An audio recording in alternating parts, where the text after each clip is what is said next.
The Carpenter's Son, which is, well, how to describe it?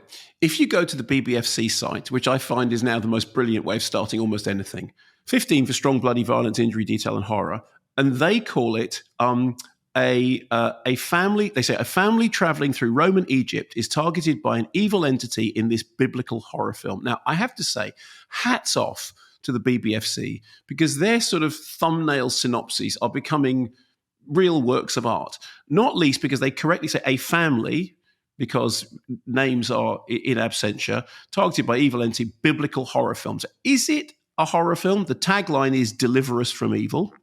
It's written and directed by Lofty Nathan, who is Egyptian-born, London-raised, US-based, and it is based, according to what we say at the beginning, inspired by the infancy gospel of Thomas. Now, do you know the infancy gospel of Thomas? No, would be the first line. Is the gospel of Thomas, is that in the Apocrypha? Is that one of those? The infancy gospel of Thomas is an Apocrypha, and I didn't know what it was either. I looked it up. Do you want to know what Wiki says? Is it in the Apocrypha? It is an apocryphal gospel about the child. But does that make it in the Apocrypha? I don't quite understand what the termination, how you define in the Apocrypha. Well, there is a book which is included in some Bibles, which is the Apocrypha. It is the Apocrypha, which is all the somewhat disputed texts. But isn't Revelations Apocrypha? No. Okay, that's fine. in the Bible. Okay. That all definitely happened, all for real. Oh, it did? Okay, fine. Yes. And then the beast with 9 heads came out of the body of a worm. Yeah, and the number of the beast was 666 and all that kind of stuff. 666 is the number of the beast. 664 is the bloke next door. Anyway, so the infancy gospel of Thomas, according to Wiki, apocryphal gospel, it says apocryphal gospel, so about the childhood of Jesus, probably dating mid to late 2nd century. Early Christian writers regarded the infancy gospel of Thomas as inauthentic and heretical.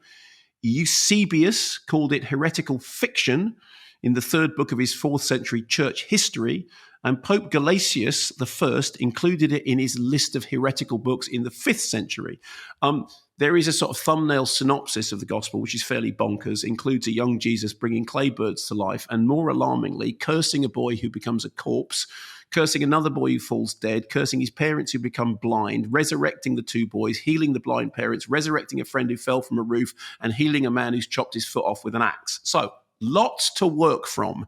Sisu, where are you? Yes, exactly. Although it should be said that what's in the film bears only the most fleeting resemblance to any of the synopsis stuff I've read there. So what this does have is everyone's favourite screen crazy, Nicolas Cage. He is the Carpenter.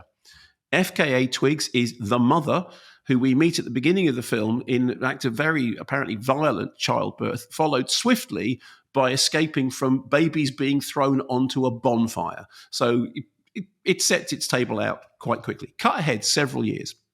Noah Jupe, I think it's Jupe, not Jupe, Jupe. Noah Jupe, who you may recognise from A Quiet Place and from Honey Boy. He's also in Hamnet. He is the now teenage son. So the son seems to have powers that he doesn't fully comprehend. He also doesn't understand the true nature of this strange girl who sort of befriends him with devilish consequences. Meanwhile, Nick Cage goes full horse po face in a manner that's suggesting that no matter what the origins of this is, he's taking it all very seriously. Here's a clip. For years we live in hiding, driven from every home. He bears a power you cannot understand, a power I cannot contain. Is he my father? You put that in your mind? I've got the hair. I've got the teeth. I mean, it's something. What does he look like when he's doing those lines? What's he? Well, you've seen the poster. He looks like. I haven't seen the poster. He looks like bedraggled Joseph. Oh, okay, that's what he looks. Well, as I said, the whole thing is it's all no names, no pack It could be any family. It could be any family, one of whom happens to be he's not the son of God. He's just a very naughty boy. So, Look, it's an odd movie.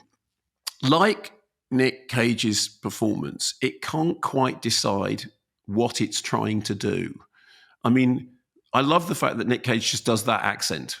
Just regardless, it's like we're fine. We're just going to do that, and actually, that kind of makes sense because it's like, okay, so you're not doing it in a foreign language. You're not doing the Mel Gibson. Let's do Aramaic. You're doing Nick Cage is going to talk like a surfer.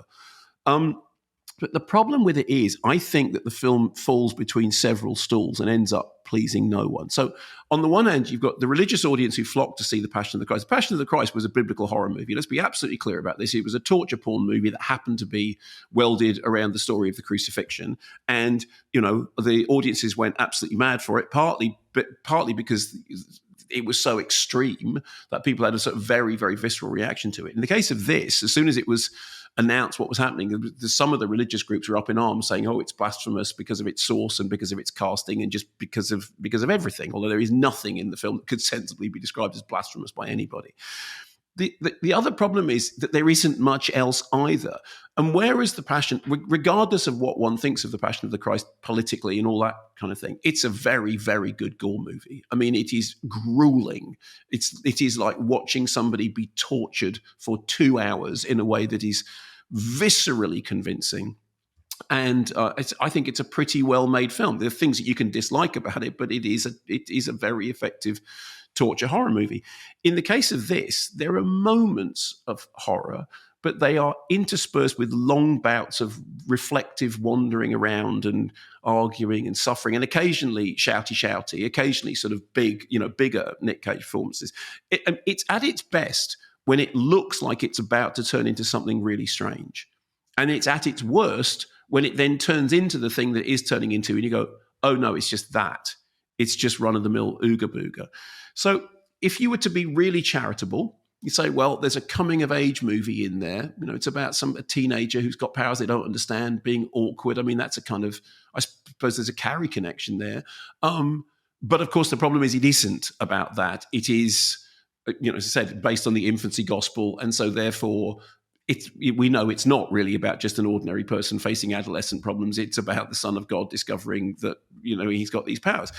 And the locations are very good. I mean, it's shot quite handsomely. It looks good, eye-catching. It's got an evocative use of music.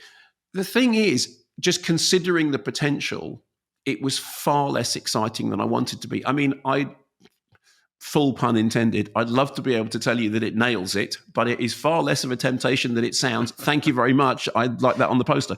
Yeah, very good. But here's the thing to remember. Actually, can I just say before, here's the thing to remember. Deliver us from evil is a really good tagline. It is a good tagline, isn't it? Yeah, it's a good tagline. My key thing is this. I'm very lukewarm about it. And remember, I am the target audience. I am the horror film fan who's very interested in church-going religion and a massive fan of Nick Cage. I'm the target audience. And I think if I was underwhelmed by it, I can't. I mean, horror fans are going to go, why are we just wandering around for a long time? When's the horror starting? And then when it starts, it's like, oh yeah, well, it's not really, because it's not really a horror film, and it's not really a biblical epic, and it's not really anything. It's, oh, okay. I just think it should have had a lot more bite to it. Is there any music by the Carpenters in it? Annoyingly, no. And nor indeed do they have Leonard Nimoy singing "If I Had a Hammer." Well, I just think it sounds as though Jambalaya, Crawfish Pie, Philly Gumbo, sung by Karen Carpenter, would have worked quite well in some of the difficult scenes. Or Superstar. It's Yesterday Once More. We'll say goodbye to love. Boom. And if you go to the cinema and you're the only person there, it would be Solitaire. There you go. Non-stop Carpenter's comedy this week. I wasn't on top of the world when I came out.